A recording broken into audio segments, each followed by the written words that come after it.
Hello everyone, Dr. Eames here. This time I'd like to talk about three more theorists who contributed to administrative management, which of course is the second part of the classical management perspective, the first theory that the management as a profession was founded on. The first theorist to talk about here is Lyndall Urwick. Lyndall was born just before the turn of the 20th century in the 1890s. He actually lived until 1983.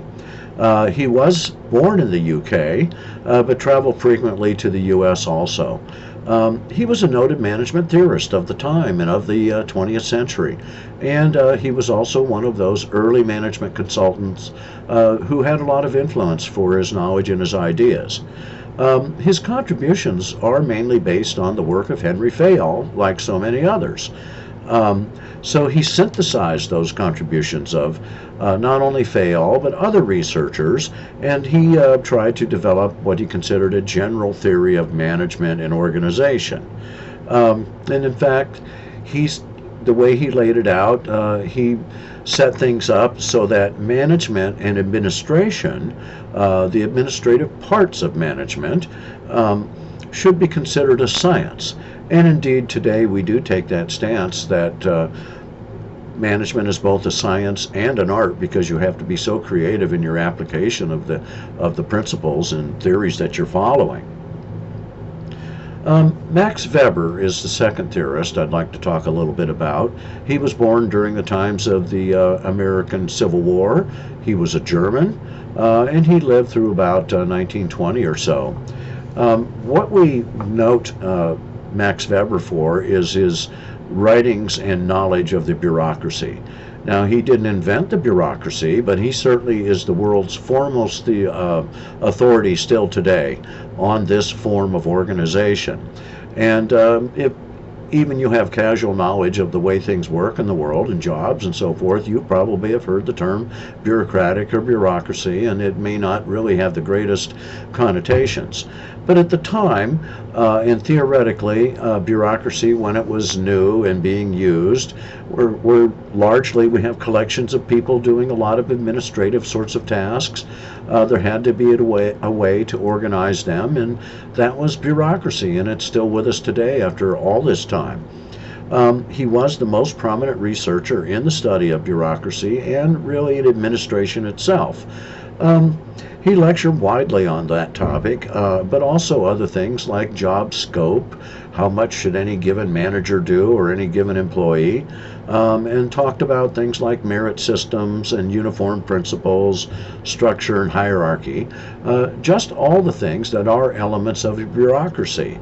Merit systems was really about if you do your job well and don't violate the rules, you get the next pay increase. It was a very orderly way of organizing things, and particularly large groups of people who had to do basically some tasks that required some specialized skills, but at the same time needed to be handled in a fair and equitable manner. So if you wanted a job in most bureaucracies, the way it's worked out today is there's a merit system begins with you choosing the job that has an opening and then going to the state, which will administer it, say, and taking a test. And then the people with the highest scores go on a list.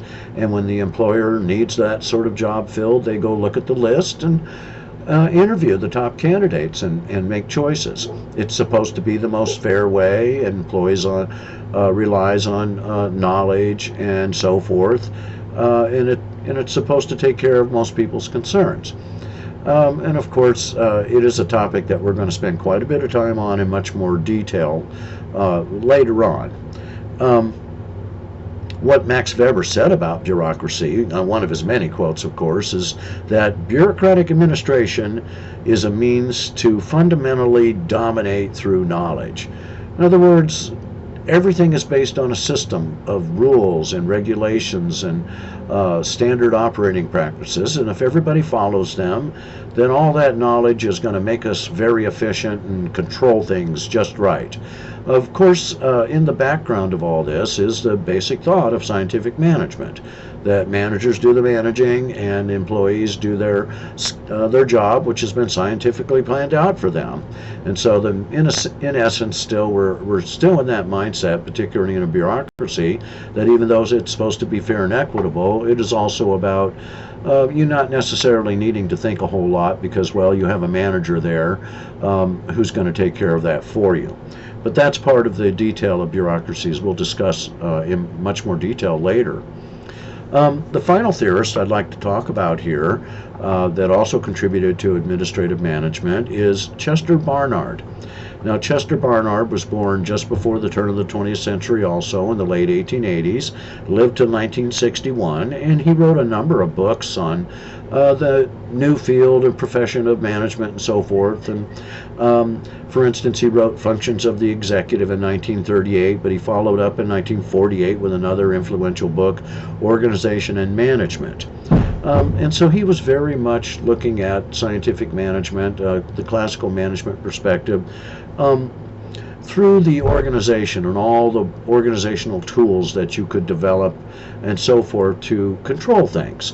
So he wrote things, he wrote that organizations are made up of people who have interacting social relationships. So this is a different thought. This is where we start to recognize that, wow, maybe people do have other things motivating them other than close supervision and money only for pay.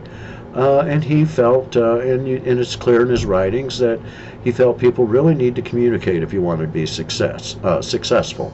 And he really, the end result of most of the things he talked about was success depends on maintaining good relations.